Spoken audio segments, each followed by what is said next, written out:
কথায় আছে না, ছোট মাছ যখন বেশি পানিতে যায় তখন সে একটু বেশি লাফায়। মানুষের ভালোবাসা পেতে যোগ্যতা লাগে, আর মানুষের ভালোবাসা অর্জন করতে সময় লাগে। যে ভালোবাসাটা আপনি পেয়েছেন সেই ভালোবাসাটা অবশ্যই ধরে রাখবেন, কারণ মানুষের মনে একবার কষ্ট দিলে সেই ভালোবাসাটা আপনি কখনোই ফিরে পাবেন না। এই কথাগুলো কেন বললাম, কি কারণে বললাম, তা নিয়েই থাকছে আজকের আমার এই ভিডিও। অবশ্যই আমার পেজটাকে ফলো করবেন, একটা লাইক কমেন্ট শেয়ার করে যাবেন, আর আমার কথাগুলো মনোযোগ দিয়ে শুনে যাবেন। তো কি অবস্থা, সবাই কেমন আছেন?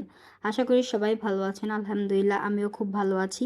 তো আমাদের সমাজে কিছু মানুষ আছে যারা নিজেদের অতীতটাকে ভুলে বর্তমানটাকে নিয়ে এত পরিমাণ খুশি থাকে, নিজেকে এতটা পরিমাণ সম্রাজ্ঞী ভাবে যে আমি সব, আমি এটা, আমি সেটা। শোনো বোন বা শোনো ভাই, যাই হোক, আমি কারো নাম উদ্দেশ্য করে বলতে চাই না। অবশ্যই একটা জিনিস আমাদের লক্ষ্য করে দেখতে হবে যে আমরা কীরকম ছিলাম বা কোথায় থেকে কোথায় এসেছি। অবশ্যই মানুষ আমাদের ভালোবাসা দিয়ে নিয়ে আসছে, কখনো মানুষের অভিশাপের কারণ হয়েও না। মানুষের অভিশাপের কারণ হলে হয়তো তোমার ওই ধ্বংসের পথ তাড়াতাড়ি চলে আসবে। যখন তুমি পাখা নেড়ে উঠতে চাইবে, তোমার পাখাটা তখন মাটিতে পড়ে যাবে। তো ওয়েদার দেখতে দেখতে চলে যাচ্ছিলাম, আর আজকে মনটা খুবই খারাপ, কারণ মানুষের কথাগুলো শুনলে খুবই খারাপ লাগে যে যেই মানুষটাকে আমরা এতটা ভালোবাসি, এতটা বিশ্বাস করি, যার পিছনে এতটা সময় দিই, সে মানুষগুলো যদি আমাদের এভাবে বলে বা আমরা যদি কানে শুনি, সেই বিষয়টা আসলেই খুবই দুঃখজনক। আপনারা যারা মন থেকে একটা মানুষকে ভালোবাসবেন অবশ্যই আমার কথাগুলো বুঝবেন যে কি কারণে আমি বলেছি। ছোট মাছ কেন বললাম, ছোট মাছ আসলেই পানিতে বেশি লাফায়, এটা হয়তো স্বাভাবিক। এখন বুঝতেছি যে একটা মানুষ প্রথম দিক থেকে যেরকম থাকে, সে একটু বড় হলে সেই দিকটা আর থাকে না, মানুষকে খুবই অবহেলা করে। আসলে এই বিষয়গুলো আমার কাছে খুব খারাপ। জীবনে যদি বড় হতে চান অবশ্যই মানুষকে সময় দিতে হবে, মানুষের সাথে হেসে কথা বলতে হবে। কারো মনে, একজনের কথায় আছে না যে সৃষ্টির পেটে লাথি দিয়ে তুমি সোসটাকে ডাকলে কাজ হবে না।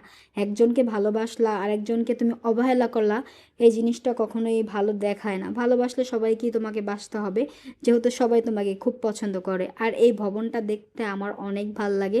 তো যখনই যাই এই ভবনের সামনে দিয়ে আমি অল্প একটু হলো ভিডিও করি, আর বাসায় আইসা আমি মনে করি যে আপনাদের সাথে আমার মনের দুঃখগুলো কষ্টগুলো শেয়ার করতে পারলাম। কারণ আমি কারো কাছে বলি না কোনো কথা, আমি বাহির থেকে কথা শুনে আসলো ঘরে এসে ওটা নিয়ে ভাবি যে এটা কেন বললো, আমি তো তাকে খারাপ চোখে দেখি না, আমি তো তাকে ভালোবাসি। কিন্তু সেই মানুষগুলো দিন শেষে আমাদেরকে ভালোবাসে না। আমরা যতই তাকে আপন করে নিই, সে কখনো আপন হয় না। কথায় আছে না, অস্থির সাথে বস্তি মিলে, বস্তির সাথে অস্থি মিলে, কখনো ভালো মানুষের সাথে ভালো মানুষের যোগাযোগ কখনোই হতে পারে না। কারণ আমরা সবসময় মানুষের ভালো চাইলেও মানুষ কখনো বুঝে না আমাদের। সবসময় কথায় আছে যে তুমি যতই ফালাও না কেন, একদিন তোমার মাটিতে পড়তে হবে, তোমার অতীতটা তোমার দেখতে হবে, তুমি কেমন ছিলে বা তুমি কিরকম ছিলে। আমার নামে যতই সমালোচনা করো না কেন, আমাকে নিয়ে পিছে যতই কথা বলো, আমার